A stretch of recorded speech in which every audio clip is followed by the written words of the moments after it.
Hello and welcome back to Star Conflict Tutorials. Today we're going to talk about resources, modules, and ship parts. For that, we will need two interface tabs, dubbed Workshop and Shop. Often, following a few sorties, victories, and looting sprees, new players ask, what is this green module for? How about this violet one? What do I do with them? How to use them? How do I get more? Now let's pay your hangar a visit. Open the shop and click on the Warehouse tab. This is where all your battle trophies and loot are stored. This is where you should meticulously browse through your stock and decide if you should sell some of that stuff if your storage capacity is close to its limit. Those valuable items, but useless to your particular ship, can be sold or scrapped in hopes of getting something better out of them in the process. We'll get there. For now, let's just say that scrapping might require you to spend some in-game currency. For a small fee of gold, you'll be able to scrap the item much more efficiently, unlike when doing it for free. Now, let's find out how to use all these items. Modules stored at your warehouse can be freely installed into your ship, if the latter has a module slot, that is. Upgrade kits work differently. They are not installed directly, but are used to upgrade a level of an existing module installed on your ship. For example, a green kit can be used to upgrade a module from white to green, while violet can upgrade your module from green to violet. When you click on Upgrade, the game offers you a choice of resources to do it with. You can do it simply with a small fee of gold, or you can use resources and other various currencies. Finally, you can use an upgrade kit that you already own. So don't confuse these options, because if you do upgrade with resources or money, while you have a perfectly good upgrade kit at your warehouse, you will be simply wasting. When your warehouse reaches its storage limit, you can expand it with an investment of gold, or you can simply sell some of your items, but we recommend scrapping instead for all and any items you don't really need.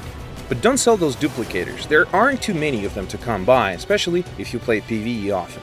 Finally, keep those base components such as various kinds of crystals, metals, chips, and batteries. These things are worth a fortune in your workshop. We're about to venture, by the way. Workshop is located right next to the shop. It is mostly used to assemble various weapon and module modifications. The first option here is Pro Tools. This is where previously mentioned duplicators come in. These are devices that allow you to resurrect yourself if you got destroyed in open space or during a PvE mission. Next up is Weapon Systems. This is where you can craft some orange weapons, which is basically a rank above violet. Orange guns are a bit more powerful, plus the color of the weapon affects performance of some other parts of your ship. Depending on the color of the gun, you can get improved gun range on a long-range frigate, get a better plasma web for covert ops, and buff the damage done by drones of an engineer. So by installing an orange gun, you can drastically improve your ship's effectiveness. The next two tabs are Munitions and Missile Bay. Let's take a closer look at those. We have told you pretty much everything there is to know about ammo in our video dedicated to weapons, such as when to use super cool charges and the engineer's eclipse. In order not to go over this again, you can take a look at what parameters of your weapon are not effective enough, then try and negate that by a suitable type of ammo.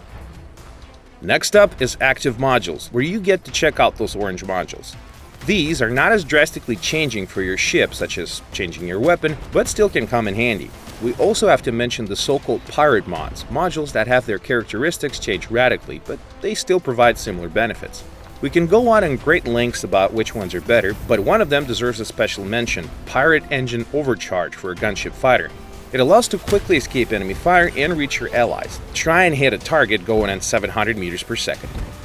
We also recommend you try the Reverse Thrustle module. This one is good for any long-range frigate, allowing you to escape a threat by instantly teleporting your ship 5 kilometers back. Finally, there are the components. Take a closer look at ship parts here. This is where you get to build a dream of any player, a unique ship with modules of your choosing. This option becomes available in the ship tree at tech level 15. Okay, for now you should probably stock up on resources, save those mana crystals, and do the daily quests. Don't forget to follow these videos either. See you in space.